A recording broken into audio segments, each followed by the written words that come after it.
अस्सलाम वालेकुम। अज मैं बाहर निकली सा ते बस अज दिल कर रहा सी कि मैं वाघा वाली साइड ते जावां ते बस मैं वाघा वाली साइड ते चल पई हाँ।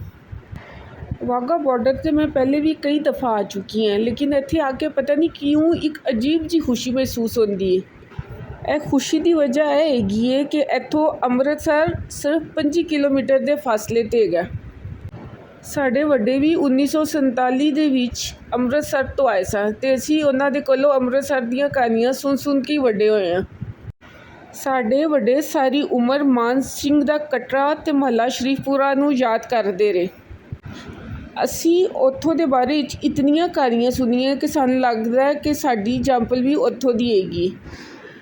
मैं दिन के टाइम इत्थे इस वास्ते आई हाँ कि दिन का टाइम इत्थे ज़रा सुकून वाला आंदा, क्योंकि शाम नूं इत्थे परेड शुरू हो जाती है तो परेड के टाइम तो इत्थे बहुत रश होंदा। एक अच्छी गल हैगी है कि पाकिस्तान रेंजर्स वाले बहुत अच्छा कोऑपरेट करते हैं। इत्थे इन्हां कोलों इजाज़त लैके मैं गेट की तरफ गई तो उत्थे साइड ते बैठ के मैं अपने वड्डियां दे सुनाए हुए किस्सियां नूं बहुत इंजॉय किया। ਇੱਥੇ दिन के टाइम सिर्फ उन्होंने लोगों का रश ही होंदा जिन्होंने इंडिया जाने वास्ते अपने वीज़े लवाए होंदे ने। बाज़ दफ़ा बैठे मैं सोचनी हाँ कि अगर सिख कायदे आज़म की गल मन लेंदे तो अज पूरा पंजाब इकट्ठा होंदा।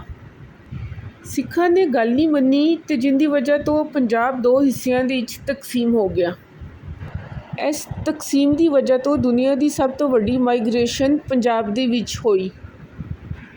बहुत कतलो गारत हुई तो बहुत बेगुनाह लोग मारे गए। साढ़े वड्डे कभी भी इस चीज़ नूं नहीं भुल सके। साढ़े वड्डियां दी बहुत ज़्यादा ख्वाहिश हैगी सी कि दोबारा जाके मान सिंह दा कटरा ते मोहल्ला शरीफपुरा देख सकन, लेकिन इन्हां दी ख्वाहिश पूरी ना हुई। जिस तरह अमृतसर तो आने वाले मुसलमान सारी ज़िंदगी अमृतसर नूं नहीं भुल सके, इसी तरह लाहौर तो जाने वाले हिंदू ते सिख कभी भी लाहौर नूं नहीं भुल सके। जिस तरह साढ़े वड्डियां ने अमृतसर दीयां यादां नूं संभाल के रखा है, उसी तरह पाकिस्तानी पंजाब ने हिंदुआं ते सिखां दी निशानियां भी संभाल के रखा है। अज भी हिंदू ते सिख एक वड्डी तादाद दे विच अपने मजहबी मकामात नूं देखण वास्ते आंदे ने। जिस तरह साडा ते साडे वड्डियां दा दिल अमृतसर दे विच अटकिया होया है, इसी तरह सिखा दा दिल ननकाना साहब, करतारपुर साहब ते लाहौर दे विच अटकिया होया है। असी हमेशा चढ़दे पंजाब तो आने वाले सिखां नूं जी आया नूं कहने आ। उम्मीद करनी है तुहानूं सब नूं अज दी वीडियो पसंद आई होएगी ते फिर मिलांगे अगली वीडियो दे विच। रब राखा।